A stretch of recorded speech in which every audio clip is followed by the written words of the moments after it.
spit on my face, Hi guys, j'espère que vous allez bien. Comme vous pouvez le voir, je suis très contente de faire cette vidéo parce que c'est une vidéo un peu spéciale. J'espère que j'ai bien réglé mon micro. Alors pour les anciens de ma chaîne, est-ce que ça vous fait pas trop penser à mes vidéos ASMR s'il vous plaît? Genre le mood, la lumière, le Blue Yeti. Ça fait trop longtemps. D'ailleurs je voulais trop refaire des vidéos ASMR parce que j'aime trop l'ASMR moi en fait. Oula c'est horrible. J'aime trop l'ASMR, j'aime trop écouter l'ASMR et j'ai retrouvé mon micro. Donc voilà, j'avais grave investi dans ce micro en plus, j'étais trop contente de l'avoir.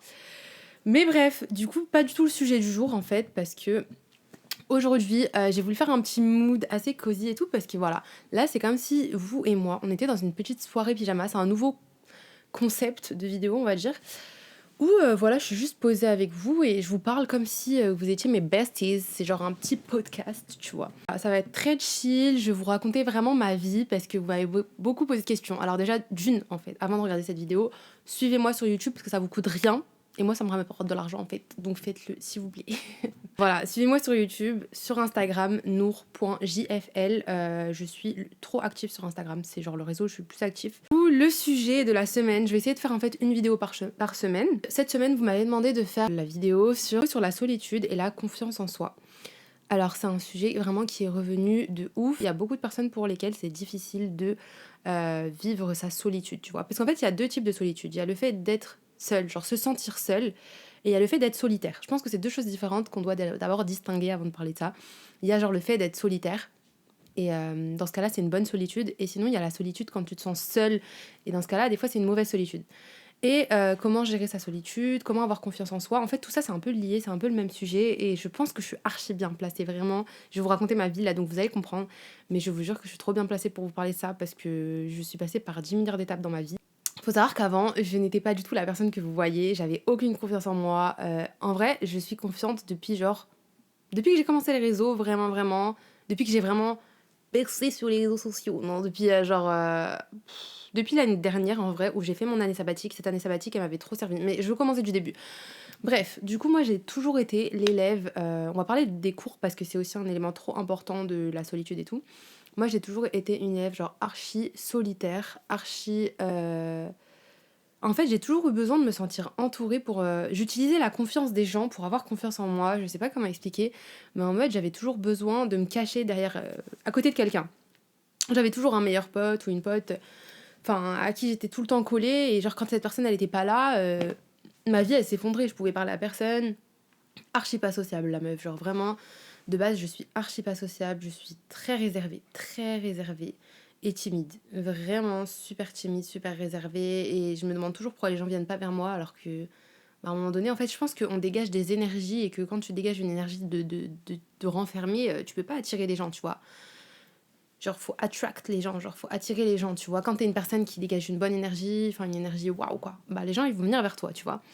Enfin, je pense vraiment que c'est comme ça. Et genre, moi, avant, j'étais pas du tout cette personne-là. En gros, toutes mes années en primaire et tout, enfin, voilà, ça s'est passé comme ça. J'étais l'élève toujours discrète, mais je bavardais même pas. Genre, moi, j'ai jamais eu bavardage en cours. Genre, j'étais tellement timide que même pas ma bouche, je l'ouvrais pas, quoi. J'ai jamais eu bavardage, je ne parlais pas.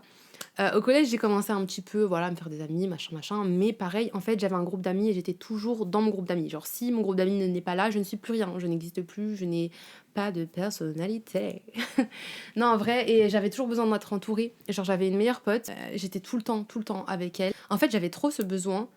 J'avais trop peur d'être toute seule. En fait, j'avais trop peur d'être toute seule. Après, en même temps, quand t'es au collège et au lycée, je pense que c'est plus compliqué d'accepter sa solitude parce qu'on a grave ces trucs-là. En tout cas, personnellement, j'avais grave ce truc-là que c'est un peu plus honteux d'être seule quand t'es au collège ou au lycée parce que, en vrai, on est grave pas mature. Ça veut dire que, je sais pas, genre, si t'es seule, c'est que t'as pas d'amis, tu vois. À l'université, c'est tellement différent. Genre, tout le monde est tout seul et tout le monde kiffe, tu vois.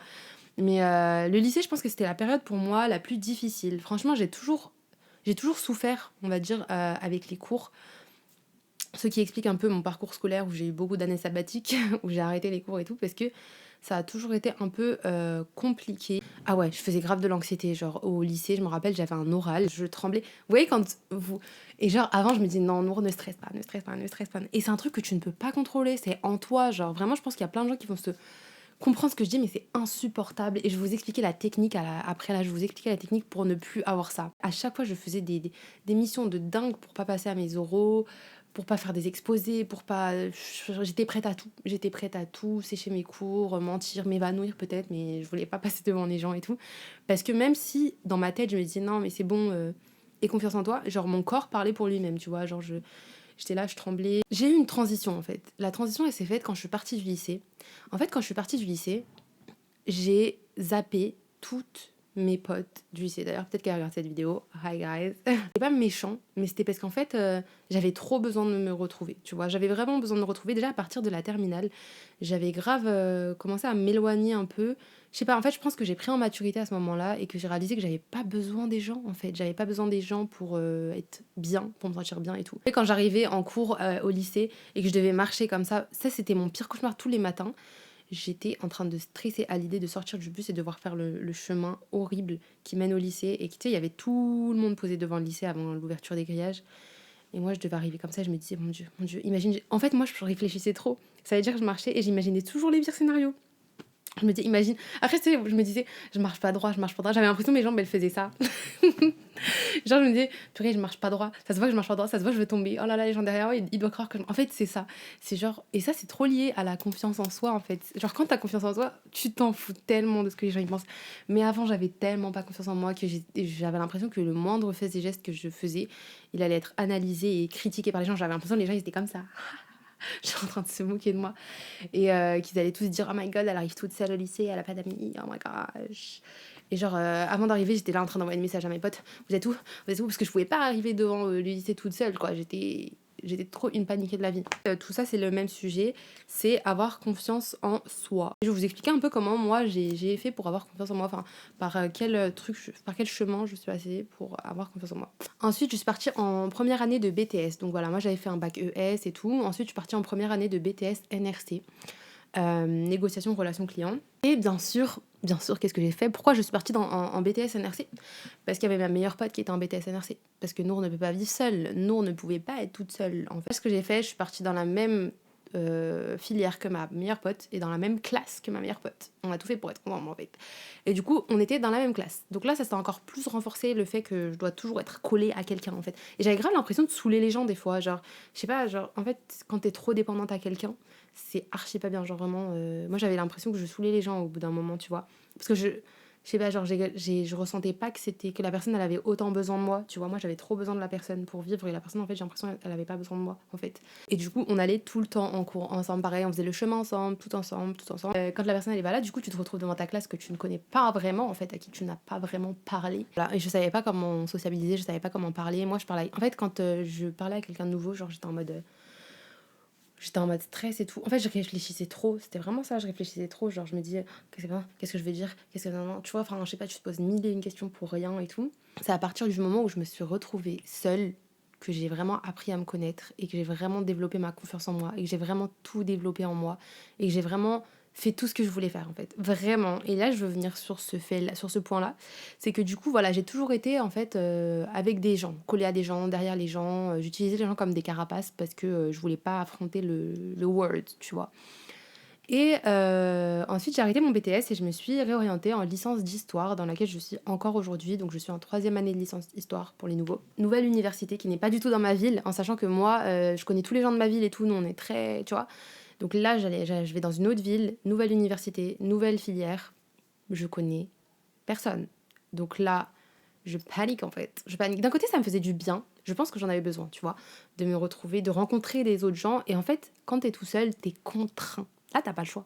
T'es contraint, en fait, à vivre seul. Vraiment, t'es contraint. Au début, c'était archi difficile. Je vais vous raconter un petit peu. C'était archi difficile.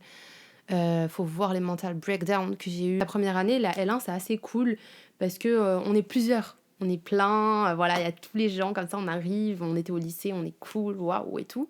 Sauf qu'après, en L2 et L3, il n'y a plus personne, hein, parce que tout le monde a abandonné les cours. Voilà, on n'est plus personne dans les classes. C'est grave cool l'université. Je vous ai dit, en L1, genre, c'est grave cool. Surtout le premier semestre, tout le monde se parle parce qu'on est tous dans la même situation. Donc tout le monde va se parler, tu vois. Et là, tout a changé parce que L2, du coup, tous les gens qui étaient avec moi n'étaient plus là. Là, il y avait vraiment plus personne, en fait. Et les quelques potes que je m'étais faites, elles étaient parties. Je vous ai dit, le tri se fait archi vite à l'université.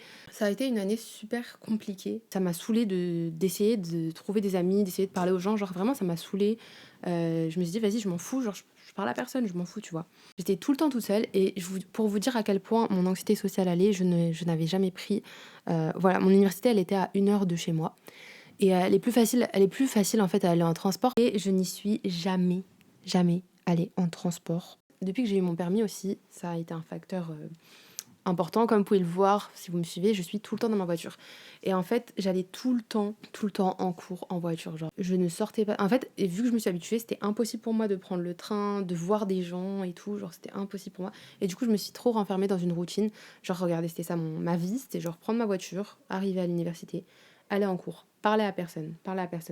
Dites-vous que je savais même pas. Vous savez qu'il y a que cette année que je suis en L3 maintenant, en sachant que j'ai fait 2 L2, donc ça fait 4 ans que je suis dans mon université. Et il y a que cette année-là, là maintenant, je vais vous raconter, mais que je découvre mon université. Je ne connaissais tellement rien parce qu'en fait, genre c'était juste un endroit où je mettais mon pied pour aller en cours et bam, je repartais dans ma voiture. Je vous jure, et même quand j'avais des heures de trou, des pauses, vous savez ce que je faisais? Je prenais à manger, genre j'achetais à manger. Déjà pour moi, c'était une épreuve.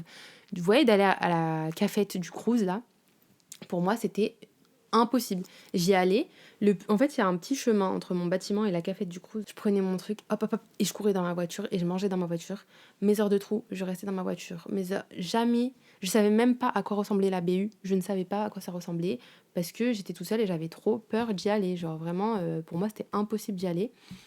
Et en fait, ça c'est aussi, donc comme je vous disais, lié à la confiance en soi. En fait, le jour où j'ai pris confiance en moi, j'ai appris à aimer la solitude.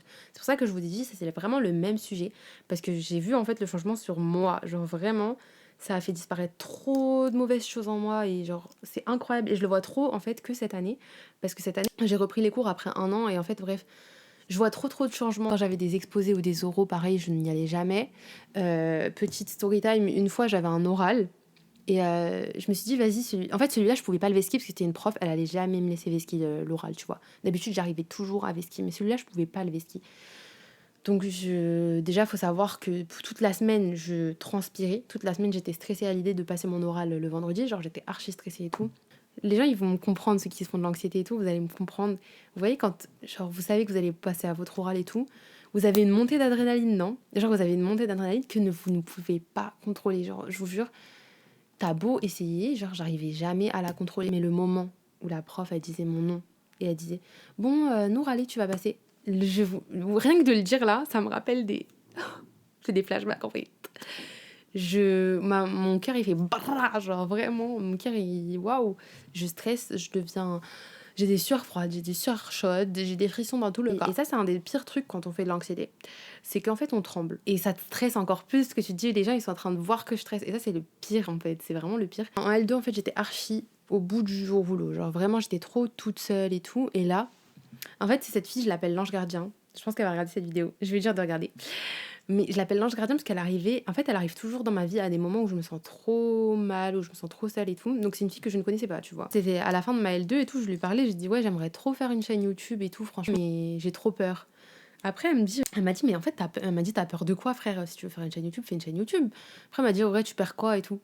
Et genre, c'était archi simple ce qu'elle m'a dit, mais ça m'a trop fait réfléchir. Et genre, quand je suis rentrée chez moi, je me rappelle, j'ai réfléchi et je me suis dit, mais attends. Enfin, en fait, je me suis dit, si je poste une vidéo et genre, à la rigueur, vas-y, on va dire, je m'affiche et tout. En vrai, je me suis dit, qu'est-ce que je vais perdre? Donc, j'ai fait le pour et le contre, tu vois. Je me suis dit, qu'est-ce que je perds? Qu'est-ce que je gagne? Je me dis, en vrai, je peux tout gagner et je perdrai rien. Je perdrai rien dans tous les cas. Et voilà, ça a commencé à super bien prendre et tout. Là, c'était pendant le confinement, tout s'est bien passé. Ça prenait de ouf sur les réseaux et tout. Les réseaux, moi, ça a été un truc qui m'a vachement aidée. En fait, ça m'a changé. Parce qu'en fait, ça m'a fait réaliser les choses les plus importantes de la vie. Enfin, la chose la plus importante de la vie, c'est que no one gives a fuck. Et c'est que toi-même, tu dois pas calculer, genre, les gens. Donc, en gros, personne te cala. Et toi, tu cales personne. C'est vraiment ça, c'est la clé. Et en fait, il faut être égoïste. Aussi, ça, c'est un des trucs les plus importants. Ça, c'est en mode de penser qu'à soi, genre, ne pas penser aux autres et tout. Pas penser à ce que les gens, ils vont penser, comment les gens vont prendre ci, comment les gens vont prendre ça, tu vois. Du coup, ouais, en gros, je vous disais que les réseaux, ça m'a vraiment trop aidée. Parce que du coup, ça m'a contraint, pareil, à faire plein de choses. J'ai commencé vraiment à m'en foutre du regard des gens. En fait, il faut avoir ce déclic-là. Et en fait aussi, très important, faut se contraindre, en fait. Faut se forcer à faire des choses que tu n'aurais pas forcément fait. Par exemple, si tu as peur de faire un truc, fais-le. Tu vois ce que je veux dire? J'avais peur de poster mes vidéos, je l'ai fait. Et à ce moment-là, tout a changé, je vous jure. En fait, faites les choses qui vous font stresser, faut les faire en fait, faut les faire. Vraiment, ça c'est un message que je dois vous faire passer. Si vous avez peur par exemple d'aller manger toute seule, allez le faire. Allez le faire, genre forcez-vous. En fait après vous allez réaliser que c'est rien du tout. Vous allez réaliser que c'est rien du tout et vous allez être trop proud of you, vous allez être trop fiers de vous et vous allez le refaire et voilà quoi. En vrai vous allez normaliser les choses et aussi de plus faire partie du milieu scolaire, ça m'a trop aidé parce que c'était toxique. À ce moment-là, c'était la meilleure chose à faire pour moi hein, parce que j'étais vraiment pas bien à l'école et tout. Et du coup, j'étais forcée donc de parler aux gens et tout, tu vois. Donc j'allais à des événements, j'allais dans des showrooms, j'allais dans des trucs et j'étais forcée à parler aux gens. Donc en fait, je vous jure que la méthode fake it till you make it, genre fais semblant jusqu'à que tu y arrives, c'est vraiment vrai. Parce que du coup, je faisais grave semblant. En fait, je me suis créé cette image. Donc j'allais dans des soirées, dans des trucs comme ça, où il y allait avoir du monde et tout. Je mettais mon masque comme ça et j'étais une autre personne. Vraiment, je faisais semblant. Alors que même si à l'intérieur de moi, encore là, il n'y a pas si longtemps que ça, genre l'année dernière, je me rappelle, j'étais à des événements, j'étais là, j'avais de l'anxiété, j'allais mourir tellement que j'avais de l'anxiété. Et ça se voyait archi pas. Parce qu'en fait, extérieurement, je me suis dit, je veux pas le montrer. Genre, ça veut dire que je faisais semblant. Et en fait, genre, j'ai toujours fait semblant. Et jusqu'à maintenant, je me rends compte, en fait, je me suis rendu compte cette année que, là, dernièrement encore, j'étais à un événement et tout, je me suis rendu compte qu'en fait, je faisais plus semblant, que j'étais vraiment devenue comme ça, tu vois. Genre, j'étais plus anxieuse, j'étais plus stressée, j'étais vraiment devenue la personne. En vrai, ça, c'est trop bien, genre, enfin, ça marche vraiment, je vous jure, de faire semblant, ça marche vraiment. Donc, tu fais semblant, tu fais la meuf sociable, tu parles à tout le monde et tout, et voilà, même si t'as envie de mourir à l'intérieur, et franchement, c'est ce que je faisais, c'est ce que j'ai fait toute l'année. Genre, l'année dernière, je faisais que ça. Des fois, je fais les choses et je me dis, mais en vrai, là, je fais plus semblant. Genre, je sais pas comment dire. Je suis devenue vraiment une meuf sociable. Ça me choque. Genre, ça me choque de moi. Du coup, déjà, ça m'a aidé à plein de choses. J'ai créé ma marque de vêtements. J'ai fait plein de projets toute seule. En vrai, genre, la solitude, c'est là que je vous disais, en gros, ça peut être bien comme mauvais. Avant, c'était la mauvaise solitude dans le sens où c'était moi qui me renfermais sur moi-même.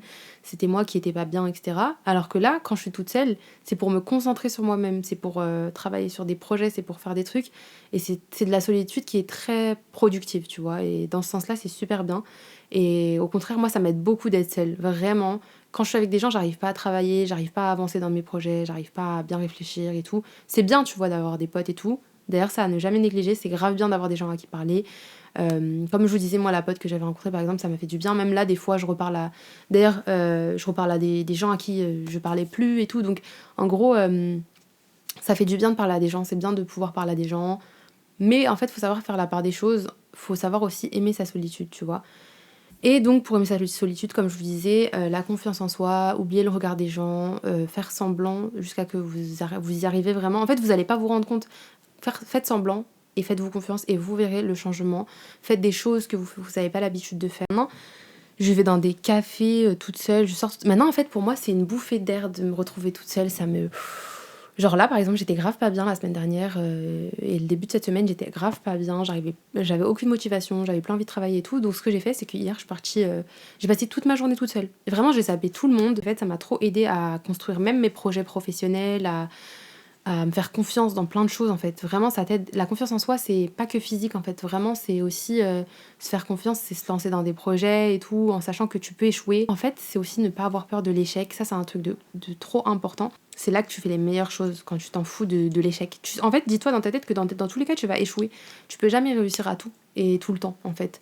Ça veut dire que forcément, moi, il y a plein de vidéos à moi qui n'ont pas fait de vues, il y a plein de trucs de TikTok qui n'ont pas fait de vues, il y a plein de vidéos YouTube, il y a plein de photos Insta qui n'ont pas fait assez de j'aime. Mais c'est ces échecs-là qui te permettent de te développer, de faire des choses mieux, parce que tu vas te remettre en question justement. Et en fait, c'est à ce moment-là que tu vas vraiment prendre confiance en toi. C'est quand malgré l'échec, tu vas continuer et que tu vas faire mieux à chaque fois, tu vois.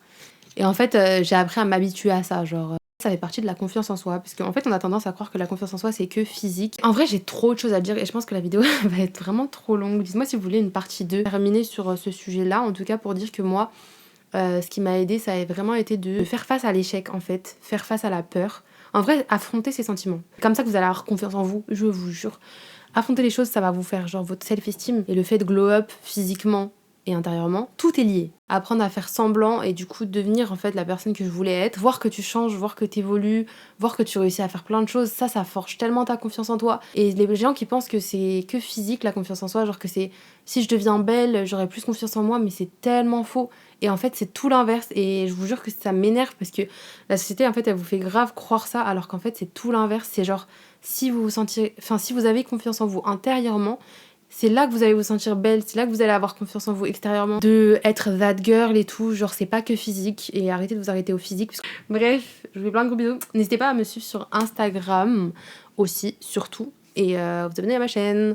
Et on se retrouve bientôt pour une nouvelle vidéo en fait. Bisous.